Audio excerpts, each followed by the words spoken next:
അദ്ധ്യായം 104 അൽ ഹുമസ. മക്കയിൽ അവതരിച്ചത്. ഹുമസ എന്നാൽ കുത്തുവാക്ക് പറയുന്നവൻ എന്നാണർത്ഥം.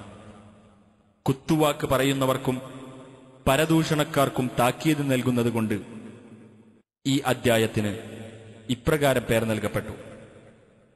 ബിസ്മില്ലാഹിർ റഹ്മാനിർ റഹീം. വൈലുൽ ലികുല്ലി ഹുമസത്തിൽ ലുമസഹ്. കുത്തുവാക്ക് പറയുന്നവനും അവഹേളിക്കുന്നവനുമായ ഏതൊരാൾക്കും നാശം. അല്ലദീ ജമഅ മാലൻ വഅദ്ദദഹ്. അതായത് ധനം ശേഖരിക്കുകയും അത് എണ്ണി നോക്കിക്കൊണ്ടിരിക്കുകയും ചെയ്യുന്നവന്. യഹ്സബു അന്ന മാലഹു അഖ്ലദഹ്. അവന്റെ ധനം അവന് ശാശ്വത ജീവിതം നൽകിയിരിക്കുന്നു എന്ന് അവൻ വിചാരിക്കുന്നു. കല്ലാ ലയുൻബദന്ന ഫിൽ ഹുതമഹ്. നിസ്സംശയം അവൻ ഹുത്വമയിൽ എറിയപ്പെടുക തന്നെ ചെയ്യും. വമാ അദ്റാക മൽ ഹുതമഹ്.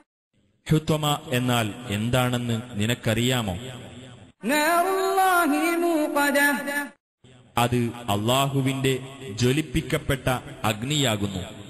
അല്ലതീ തത്ലഉ അലൽ അഫ്ഇദഹ്. ഹൃദയങ്ങളിലേക്ക് കത്തിപ്പടരുന്നതായ. ഇന്നഹാ അലൈഹിം മുഖദഹ്.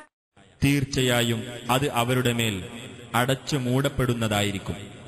ഫീ അമദിൻ മുമദ്ദദഹ്.